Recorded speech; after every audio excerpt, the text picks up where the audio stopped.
Bonjour, je suis Nicolas de Marviveau et je dirige les éditions Éléments de langage. Éléments de langage, c'est une association littéraire qui au départ a pris naissance dans un blog littéraire. Donc sa naissance était numérique et on a fait le schéma inverse, c'est-à-dire qu'on est passé du blog à la création de livres papier. Et on a mis au point plusieurs collections, dont la principale s'appelle Olni, objet littéraire non identifié. Donc ça porte bien son nom, c'est quelque chose d'un peu curieux, des objets inclassables, essentiellement littéraires, et on considère que les artistes sont les auteurs. Ce sont donc des livres qui réfléchissent à la façon de raconter une histoire aujourd'hui. C'est une façon de prendre des thèmes et de les traiter littérairement en travaillant la forme, c'est-à-dire une réflexion sur la narration, l'intrigue. En fait, on essaye de développer des choses qui sont inadaptables. Je prends l'exemple de notre dernière publication qui vient tout juste de sortir, qui s'appelle Je ne chasse pas sur mon territoire, d'Astrid Chaffrinjon.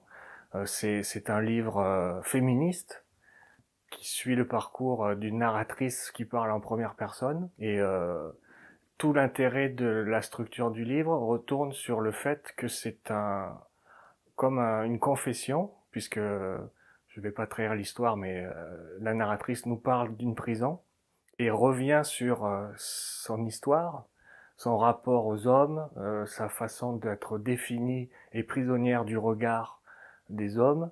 Et donc c'est un propos qui pourrait à la fois paraître presque militant, mais en fait le traitement est purement littéraire, c'est-à-dire que c'est réfléchir à des sujets de société et le traiter par la langue et par la littérature. Donc on rentre dans la complexité et la prouesse du livre, c'est justement sa construction un peu circulaire, presque même en vrille, qui donne une lecture très curieuse.